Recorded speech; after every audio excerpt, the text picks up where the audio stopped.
রাতটা ছিল অস্বাভাবিকভাবে নীরব। আকাশে তারা ছিল, কিন্তু আলো ছিল না।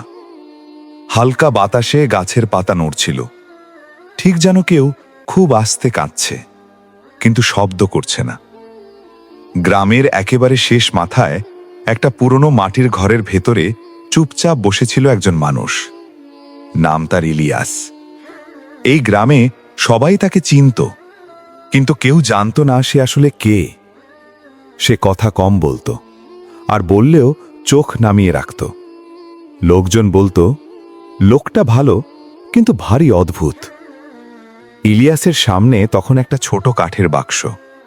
বাক্সটা খুব সাধারণ, কিন্তু ইলিয়াস যেভাবে তাকিয়েছিল তাতে মনে হচ্ছিল ওটা কোনো জিনিস না, ওটা তার পুরো জীবন। বাক্সের ভেতরে ছিল কিছু কাগজ, একটা পুরনো ঘড়ি, আর একটি ভাঁজ করা কাপড়। এই তিনটে জিনিস সে গত ২০ বছর ধরে কাউকে দেখাতে দেয়নি। আজ প্রথমবার তার হাত কাঁপছিল।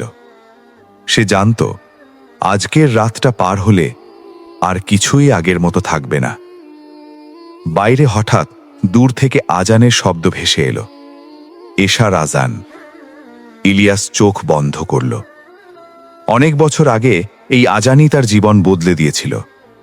একসময় ইলিয়াস এমন ছিল না। সে ছিল এই এলাকার সবচেয়ে হাসি খুশি ছেলে। মানুষ তাকে বিশ্বাস করত, কারণ সে মিথ্যা বলতো না, সে কাউকে ঠকাতো না, সে আল্লাহকে ভয় করত। তার বাবা বলতেন, বাবা, মানুষ ঠকিয়ে বড় হওয়া যায়, কিন্তু মানুষ হয়ে বড় হওয়া যায় না। ইলিয়াস সেই কথাটা মনের ভেতর পাথরের মতো ধরে রেখেছিল। কিন্তু এই পৃথিবীতে সবচেয়ে বিপজ্জনক জিনিস হল ভালো মানুষের নীরবতা। সেদিনের কথা ইলিয়াস কোনোদিন ভুলতে পারেনি। বাজারে তখন খুব ভিড়, একটা বড় লেনদেন হচ্ছিল, অনেক টাকা, অনেক মানুষের চোখ। ইলিয়াস জানত এই লেনদেনে একটা বড় অন্যায় হচ্ছে। একজন নিরীহ মানুষের সবকিছু কেড়ে নেওয়া হচ্ছে কাগজের খেলা দিয়ে। সবাই চুপ ছিল, কারণ যার বিরুদ্ধে কথা সে ছিল ক্ষমতাবান। ইলিয়াস চুপ থাকতে পারল না। সে শুধু একটা কথাই বলেছিল, এটা ঠিক না। এই দুটো শব্দই তার জীবনের সবচেয়ে দামি কথা হয়ে দাঁড়ায়। সেই মুহূর্তে কেউ চিৎকার করেনি, কেউ তাকে মারেনি, কেউ তাকে থামায়নি। সবাই শুধু তাকিয়েছিল, আর সেই তাকানোই তার জন্য যথেষ্ট ছিল। এরপর থেকে সবকিছু ধীরে ধীরে বদলাতে শুরু করে। লোকজন কথা বলা কমিয়ে দেয়, কাজের জায়গায় ডাক পড়ে না, পুরনো বন্ধুরা রাস্তা বদলায়।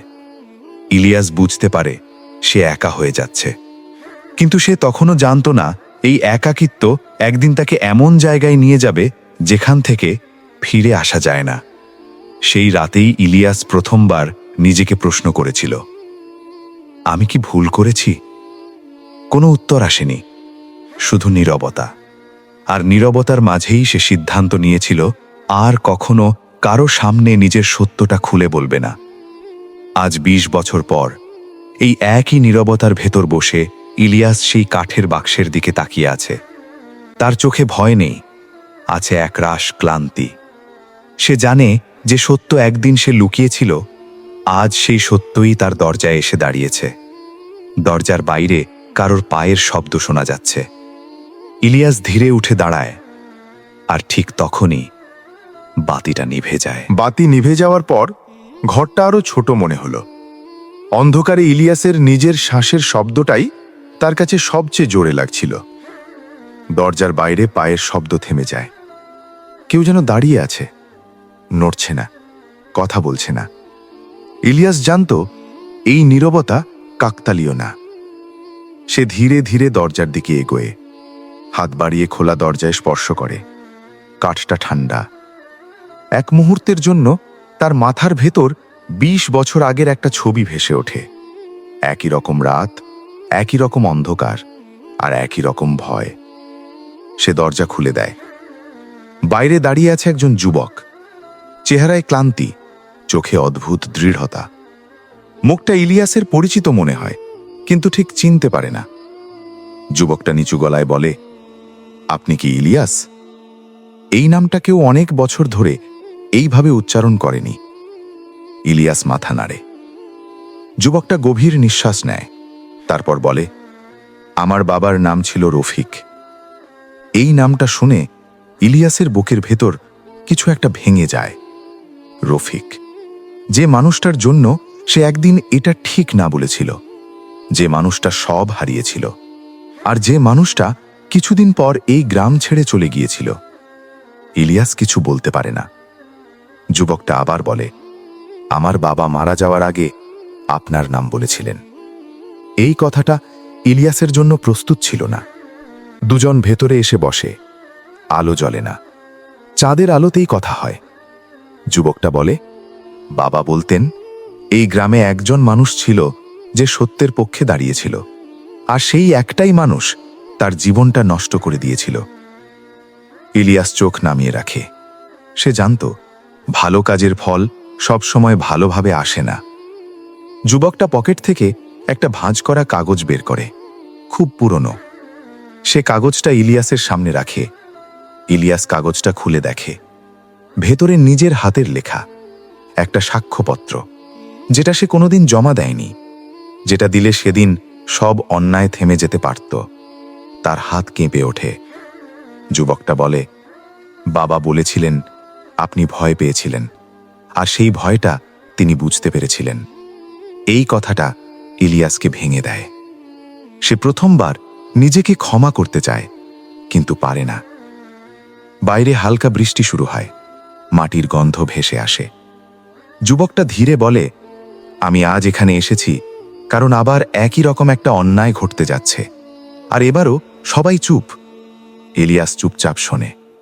যুবকটা তার দিকে তাকিয়ে বলে, আমি জানি আপনি কথা বললে আপনার ক্ষতি হবে, আমি জানি আপনি ক্লান্ত, কিন্তু বাবা বলেছিলেন আপনি যদি আবার কথা বলেন তাহলে অনেক কিছু বদলাতে পারে। এই কথাটা ইলিয়াসের বুকের ভেতর আগুন জ্বালিয়ে দেয়। সে উঠে দাঁড়ায়, কাঠের বাক্সটার দিকে তাকায়। আজ এত বছর পর বাক্সটা আর বোঝা মনে হয় না।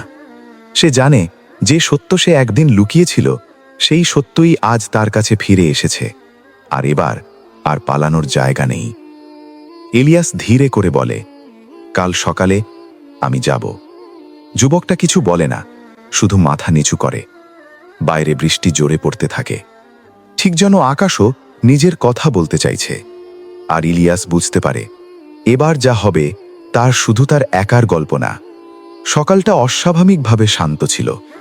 বৃষ্টির পরে গ্রাম যেন ধুয়ে গেছে। কাঁচা রাস্তায় জলের ছোট ছোট গর্তে আকাশের আলো পড়ে ঝিলমিল করছিল। ইলিয়াস অনেক ভোরে উঠে পড়েছিল। সারা রাত ঘুম আসেনি। চোখ বন্ধ করলেই তার সামনে ভেসে উঠছিল রফিকের মুখ, তারপর সেই কাগজটা, আর শেষে যুবকটার চোখ, যেখানে ভয় ছিল কিন্তু তার চেয়েও বেশি ছিল আশা। সে ধীরে ধীরে কাঠের বাক্সটা খুলে ফেলে। ভেতরে কাগজগুলো এতদিনে হলদেটে হয়ে গেছে, কিন্তু শব্দগুলো এখনো তীক্ষ্ণ। প্রতিটা লাইন একটা করে ক্ষত খুলে দেয়। ইলিয়াস জানে আজ সে যা করতে যাচ্ছে তা আর ফেরানো যাবে না। গ্রামের চৌমাথায় লোক জড়ো হতে শুরু করে। কেউ কথা বলছে, কেউ শুধু তাকিয়ে আছে। যেখানে ভয় আছে সেখানে মানুষ বেশি কথা বলে না।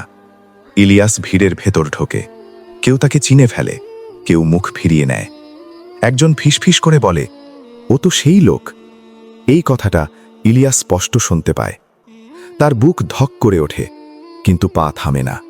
ভেতরে ঢুকতেই তার সামনে সেই মানুষটা, যার নাম উচ্চারণ করলেই এতদিন বুক কেঁপে উঠত। চুল পেকে গেছে, কিন্তু চোখে সেই পুরনো কঠোরতা। সে লোকটাকে ইলিয়াসকে দেখে হালকা হাসে। সে জানে এই লোকটাই একদিন সবকিছু নিয়ন্ত্রণ করত। ইলিয়াসের হাত কাঁপছে। কাগজগুলো শক্ত করে ধরে আছে। তার মনে পড়ে যায় সেদিনও এমন কাঁপছিল। কেউ তাকে বলেছিল চুপ থাকাই বুদ্ধিমানের কাজ, আর সে চুপই ছিল। আজও যদি চুপ থাকে তাহলে এই চুপ থাকাটাই তার শেষ পরিচয় হয়ে যাবে। সে সামনে এগিয়ে যায়। গলা শুকিয়ে আছে, কথা বেরোতে চায় না, কিন্তু ভেতর থেকে আরেকটা কণ্ঠস্বর উঠে আসে, যেটা এতদিন চুপ ছিল। ইলিয়াস বলে, আমি কিছু বলতে চাই। এই এক লাইনেই ঘরের বাতাস ভারী হয়ে যায়। লোকজন নড়ে চড়ে বসে, কেউ অবাক, কেউ বিরক্ত। সে কাগজটা খুলে পড়তে শুরু করে। প্রথমে গলা কাঁপে, তারপর ধীরে ধীরে কণ্ঠ শক্ত হয়। প্রতিটা শব্দ যেন বহুদিন আটকে থাকা একটা আর্তনাদ। সে বলে যায় কি ঘটেছিল, কে মিথ্যে বলেছিল, কে সত্য চাপা দিয়েছিল। লোকটার মুখের হাসি ধীরে ধীরে মিলিয়ে যায়। ভিড়ের ভেতর একজন নারী কাঁদতে শুরু করে, আরেকজন নিচু গলায় বলে, আমার সাথেও। ইলিয়াস থামে না। সে জানে এখন থামা মানে সব শেষ। যুবকটা পেছনে দাঁড়িয়ে আছে, চুপচাপ, কিন্তু তার চোখে আজ আর ভয় নেই, আছে দৃঢ়তা। হঠাৎ কেউ চিৎকার করে ওঠে, এগুলো মিথ্যে। কিন্তু এবার শুধু একজন না, আরেকজন দাঁড়ায়, তারপর আরেকজন। সত্যটা একটা মানুষের না হয়ে ধীরে ধীরে অনেক মানুষের হয়ে ওঠে। ইলিয়াসের বুক হালকা লাগে। সে বুঝতে পারে আজ ফলাফল যাই হোক, সে আর ভেতরে ভেতরে মরছে না। বাইরে আকাশ আবার মেঘলা হয়ে আসে, বাতাসে এক অদ্ভুত চাপ। সবকিছু যেন কোনো চূড়ান্ত সিদ্ধান্তের দিকে হাঁটছে। আর ইলিয়াস জানে সবচেয়ে কঠিন সময় এখনো আসেনি। ঘরের ভেতর হঠাৎ অস্বাভাবিক নীরবতা নেমে এলো, যেন সবাই একই সাথে শ্বাস নিতে ভুলে গেছে। ইলিয়াসের শেষ কথাটা বাতাসে ঝুলে রইল। তারপর সিদ্ধান্ত এলো, কঠিন, নির্মম, কিন্তু অবশ্যম্ভাবী। যে মানুষটা এতদিন ক্ষমতার ছায়ায় ছিল, তার মুখ থেকে রং সরে গেল। তার চোখে আর আত্মবিশ্বাস নেই, আছে শুধুই ভয়। ইলিয়াস জানত এই মুহূর্তে সে হারবে, আর সে প্রস্তুত ছিল হারতে। সেদিনের পর ইলিয়াসের জীবন আর আগের মতো থাকেনি। তার চাকরি গেল, তার বাড়ির সামনে লোকজন আসা বন্ধ করল। কিছু পুরনো বন্ধু রাস্তা বদলাতে শুরু করল। এক রাতে সে একা বসে ভাবছিল, সব ঠিক করলাম, কিন্তু আমি কি খুব দেরি করে ফেললাম? ঠিক তখনই দরজায় হালকা টোকা। দরজা খুলে দেখে কয়েকজন গ্রামবাসী, কেউ বৃদ্ধ, কেউ যুবক, কেউ নারী। একজন এগিয়ে এসে বলে, আমরা এতদিন চুপ ছিলাম, আপনি আমাদের জন্য কথা বলেছেন, এবার আমরা আপনার পাশে দাঁড়াতে এসেছি। ইলিয়াসের চোখ ভিজে যায়। সে বুঝতে পারে সত্য কখনো একা থাকে না, শুধু সময় নেয়, দিন বদলাতে থাকে। যেখানে ভয় ছিল সেখানে প্রশ্ন আসে, যেখানে প্রশ্ন আসে সেখানে পরিবর্তন আসে। যুবকটা, রফিকের ছেলে, ইলিয়াসের পাশে পাশে থাকে। একদিন সে বলে, আমার বাবা যদি আজ বেঁচে থাকতেন, তিনি গর্ব করতেন। এই কথাটা ইলিয়াসের বুকের ভেতর সব ক্ষত সেলাই করে দেয়। বছরখানেক পর ইলিয়াস আবার সেই চৌমাথায় দাঁড়ায়। এবার মানুষ তাকে দেখে মুখ ফেরায় না, চোখে চোখ রাখে। সে কোনো নেতা হয়নি, কোনো বড় পদও পায়নি, কিন্তু সে পেয়েছে একটা জিনিস, নিজের দিকে তাকানোর সাহস। ইলিয়াস জানে সত্য বলার দাম আছে, কখনো একা হয়ে যেতে হয়, কখনো সব হারাতে হয়। কিন্তু যদি না বলো, তাহলে প্রতিদিন একটু একটু করে নিজেকেই হারাতে হয়, আর সেটাই সবচেয়ে বড় ক্ষতি। এই গল্পটা শুধু ইলিয়াসের না, এটা তাদের সবার, যারা জানে সত্য কি, কিন্তু ভয়ে চুপ করে থাকে। আপনি যদি এই গল্পের কোথাও নিজেকে খুঁজে পান, তাহলে হয়তো এটাই আপনার জন্য একটা ইশারা।